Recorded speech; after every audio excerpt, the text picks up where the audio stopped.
Welcome, welcome, welcome. I am the opinionated hobbyist. I'm not going to waste your time with some sort of breathy introduction because you're not here for that. You're here for knives.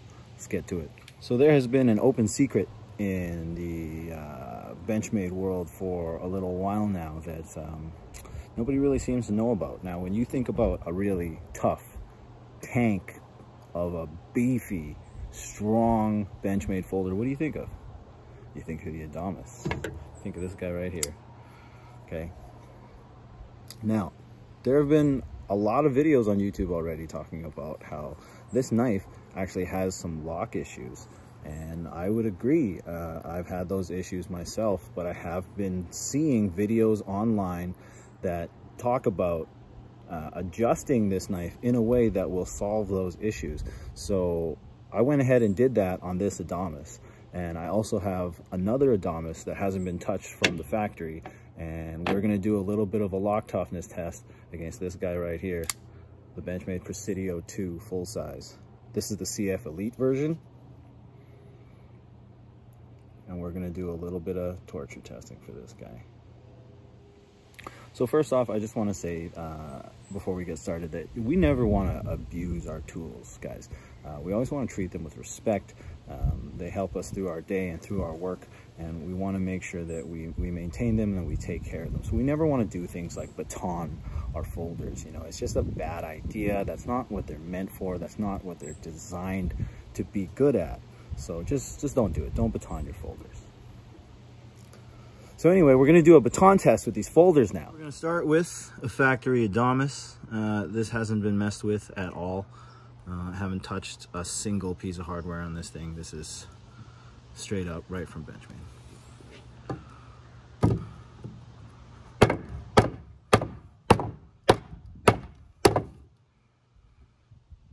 I think we all saw that happen. Yeah.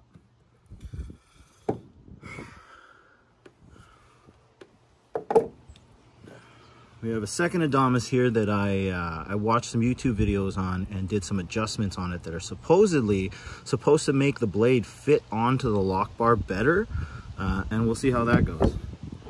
Move that away. All right, here goes.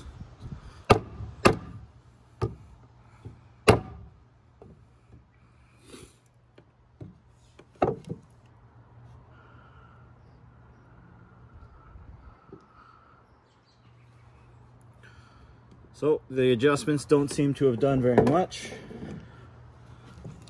Move on to the Benchmade Presidio 2. This is the carbon fiber elite version. This is my favorite big knife, and this is why.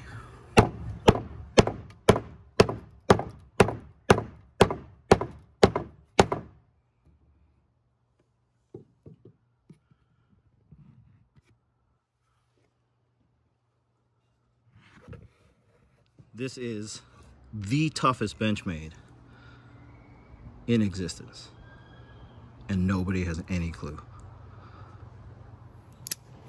As for this guy, I really think this is a quality control issue that Benchmade needs to take a look at. It is not good that they advertise this as their strongest, toughest folder and that the lock fails so consistently. You're not really supposed to be batoning folders, but you know what? Bug outs can take batoning to a certain degree. A lot better than this knife can anyway. It's a great looking knife, but it's really gotta have some sort of fix for that lock because it happens so consistently. It's happened to me multiple times. I've seen it happen to a lot of other people, and I really think Benchmade needs to take a look at it. Now, of course, that's a very one-dimensional way to test the overall toughness of a knife, and this video was just made for fun. I started making it about 10 minutes after I had the idea about it. But I have known about this knife for quite a long time. And I have considered it to be the toughest and maybe just the flat out best Benchmade that they make. S30V drop point blade, almost a spear point. This is the CF Elite version. They also make it in aluminum. I like the CF Elite version a little better. You save a little weight. The knife has full steel liners and just some fantastic ergos and great grip. Outstanding action. This is the best kept secret in Benchmade knives. The Presidio 2 full size.